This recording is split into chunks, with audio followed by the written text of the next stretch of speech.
찾아오신 분이 있어. 난 그분이 정말 기억에 남는데 안 된대. 안 되는 거지. 심근경색 먹으면 안 되니까. 심혈관계 질환은 비만약으로 식욕제, 그러니까 식욕제는 살을 뺄 수 없으니까 옛날에는 안 됩니다. 가세요. 얘기를 했단 말이야. 근데 내가 어느 순간 이런 생각했어. 저 사람은 그럼 어떻게 살을 빼는데 내가 도움을 줄 수 없을까? 어떤 방법으로 저 분한테 조금이라도 도움을 줄 수 있는 방법이 정말 없을까? 이런 고민을 참 많이 했었어.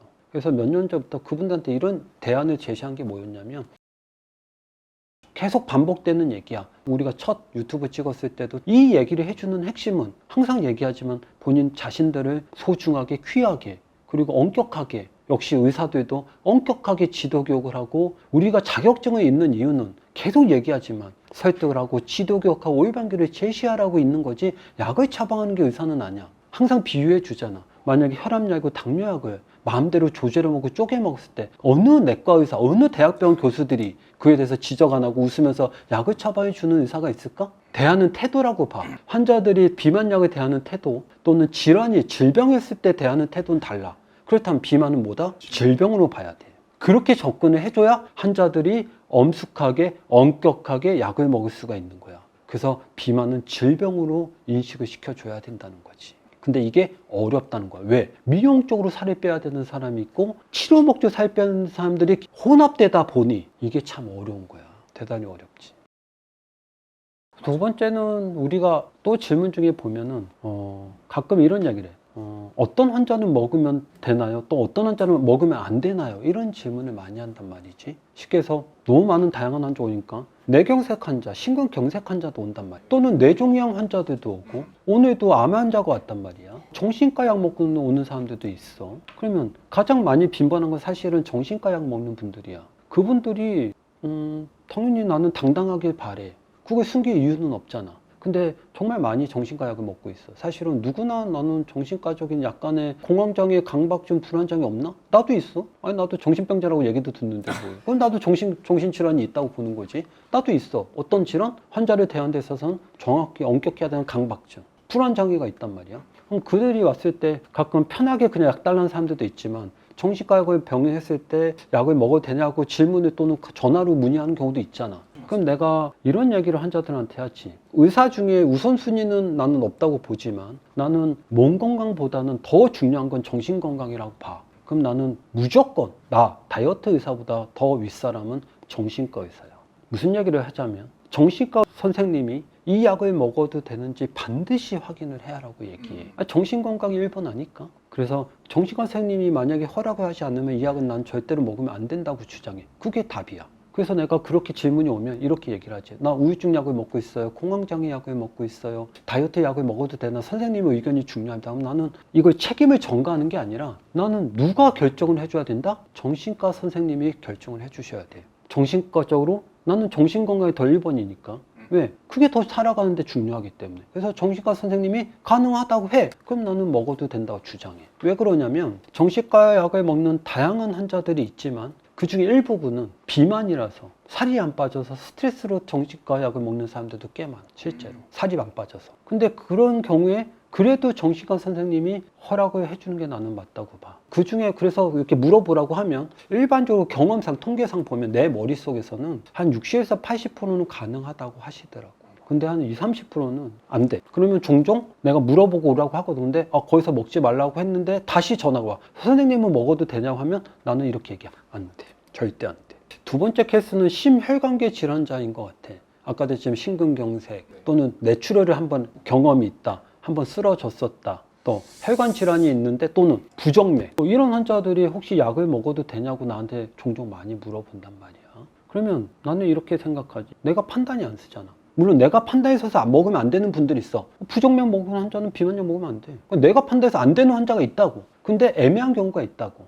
내가 되나? 쉽게 해서 내 종양이 조그만 게 있대. 근데 나보고 비만약 먹어도 되냐? 그럼 내가 판단이 돼, 안 돼? 그럼 나는 어떻게 하냐? 그 대학병원 교수님한테 물어봐라. 가서 확답 받고 와. 그렇게 돌려보는 경우도 정말 많지. 근데 그 선생님이 먹어도 된다면 먹어도 된다는 거지. 그래서 살이 빼는 건 참 쉽지만 어렵다는 거지. 내가 기억에 남는 분이 60대 후반, 거의 70대였는데 심근경색으로 비만이었어. 근데 대학병에서 당신 더 살이 찌면 급사할 거다. 급사하거든. 왜? 심근경색은 혈관이 좁아졌잖아. 혈관이 막힌 거에 우리가 심근경색이라고 하잖아. 경색이 썩는 거라는 것은. 그러니까 혈관이 산소가 공급이 안 되니까 심장이 썩는 걸 심근경색이란단 말이야. 혈관의 문제야. 혈관이 어쨌든 막혔다는 얘기지. 근데 살이 찌면 어떻게 되지? 지방 찌꺼기가 쌓여. 그러면서 혈관이 더 좁아지는 거야. 그럼 막히는 거야. 그래서 급사를 할 수가 있어, 사실은.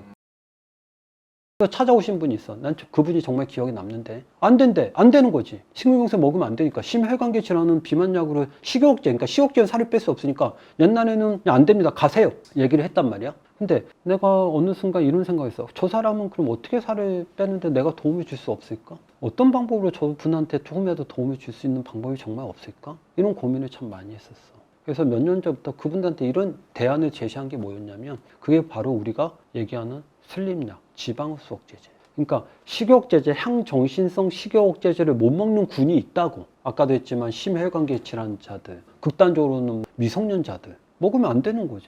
병원에서 먹지 말래. 또는 정신과 약 먹는 분들이 정신과에서 먹지 말라고 해. 그럼 그분들은 비만인 경우에 어떤 도움을 준 방법이 없을까? 이런 고민을 많이 하게 됐지. 그들한테 내가 제시하는 건 지방흡수 억제제야. 전문의약품 당연히 병원에서만 처방해 쓰는 약제인데, 지방흡수 억제제는 사실은 살이 빠지지 않아. 근데 왜 주냐? 그분들이 최선을 다해서 운동하고 식이요법을 병행했을 때 살을 잘 빼게 도와줘. 그러니까 도와준다는 건 뭐냐면, 내 약이 빼주는 게 아니라 누가 빼는 거다? 본인 자신들이 빼는 거야.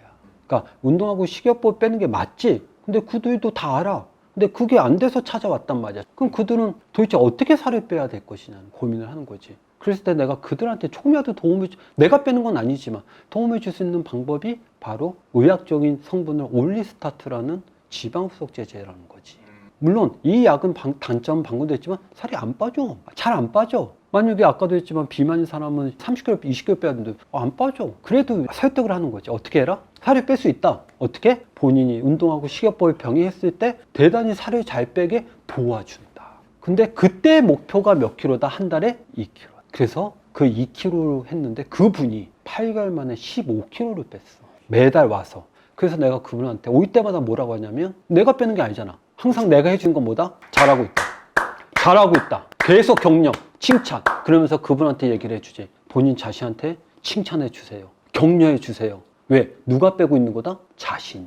그랬더니 그분이 저한테 이랬어. 선생, 나 하루에 10,000보 걷고 정말 하루 종일 식이요법 하고 살려고 하고 있어. 거기에 살을 빼게 도와주고 있는 그런 분들이 사실 우리 병원에도 꽤 있지. 최근에도 오고 있고. 그러니까 지방흡수제제만으로도 아까도 했지만 당뇨인 분들도 있어. 당뇨인데 살을 반드시 빼야 되거든. 왜? 투석을 할 수 있잖아. 근데 이분이 뇌경색이야. 옛날 같았으면 그냥 가세요, 내가 못 해드려요. 그런데 방법도 있지만 약만 처방한 게 의사가 아니라는 걸 느끼고 나서 그 도와주는 약을 주면서 손잡고 같이 가보자. 그래서 또 살을 열심히 빼고 계신 분들이 있어. 그러면 누가 빼는 거다? 내가 빼는 게 아닌데? 그럼 그냥 나는 옆에서 뭐 하고 있는 거다? 응원하고 칭찬하고 격려해주면 되는 거지. 그래서 그렇게 해서 살 빼시더라고. 그러면 그들한테도 도움이 되지 않을까, 이런 생각을 참 하는 거지.